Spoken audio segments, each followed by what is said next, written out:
Okay, so welcome back to Hattys Real Preggy Vlogs. This is part 2 of my hypnobirthing special with Sophie Kirkham. And we've got a dad here, a dad-to-be. Alex was just at the door, because we are actually having a session today, so I thought bring him in. And I was just talking to Sophie about how does the partner get involved. Yes. So in terms of the hypnobirthing, I think we've brought dads into the birthing environment, but they're still afraid of birth. A lot of them, and so it's about normalising birth. It's about, again, the blokes have to read, birth companions have to read their self-hypnosis a lot to help mum learn how to deeply relax, and in turn they're picking up that data and reprogramming their own brains to say, actually birth is a normal physiological process, so that when a birth happens, wherever the couple choose to birth, be it on a labour ward or in a midwifery-led unit, or at home,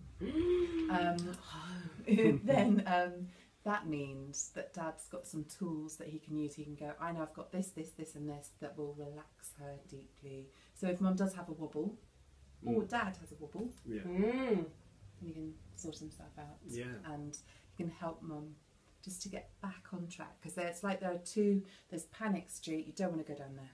I can point out some really unpleasant things that might happen if you go down there. Okay. But if you stay on Calmsville, and that's what dad's role is. Right. So mum's very, very strong, really strong. The muscles of the womb are the strongest muscles in a human being, super mighty strong. So dad needs to be able to support mum to be strong, and so that she can keep it calm on the inside and he can keep it calm on the outside.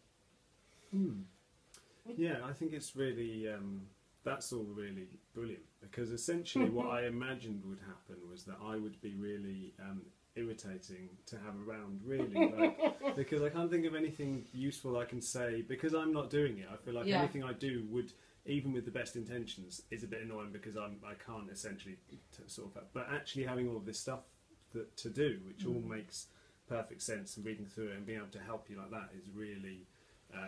it puts me at ease a lot more, because I'm like, oh, I can be genuinely really helpful as to what happens. And there should be a sign on a birthing room door that says no adrenaline, no stress.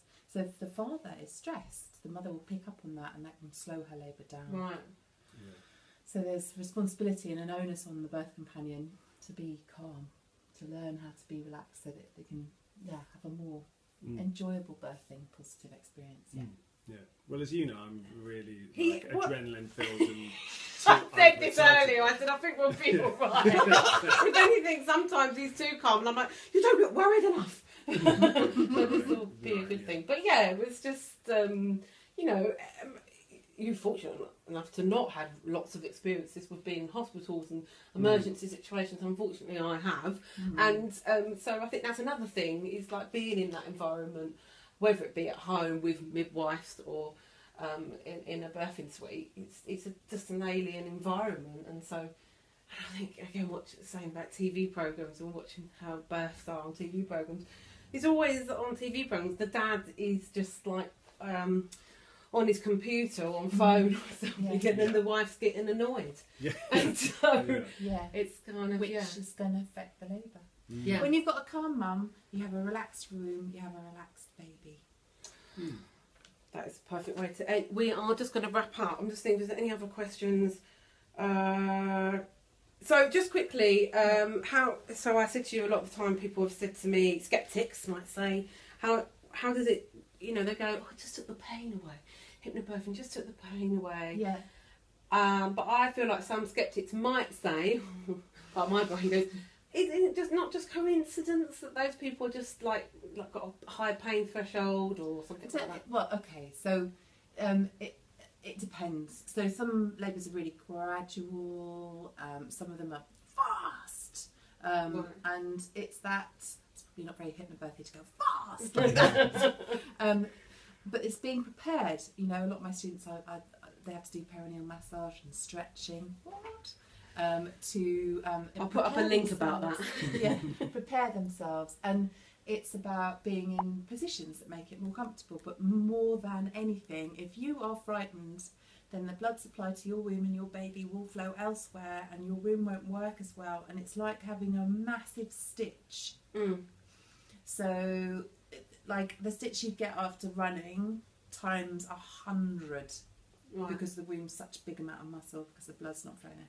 So, yeah, I thought it was intense. I thought my surges were intense, like a really deep sports massage when they've got your elbow and your glute, that kind of intense. But it's just muscles working. It's just, and then it's a wave, and then it's a rest, and then it's a wave, and then it's a rest. So what's really important is the woman has an undisturbed time. She's confident. He's keeping that space calm. The midwife's also calm and keeping the space. So it's a pain control rather than it magically taking the pain away. Well, yeah, but no, then some women do say, oh, I didn't feel anything. And then, you know, for the last couple of hours, I had intense sensations. We banned the P word in class. Don't talk about pain. Oh, yes, sorry. So we talk about stretching, pressure, tension, heaviness, expansion, but we don't talk about... waves. You say waves instead of a pain. Wave and pain, yeah. And I like the thing that instead of saying contractions, we say surges. That's good. Yeah. Okay. Right, let's roll up. Let's roll up. Let's wrap it up. Thank you very much, Sophie.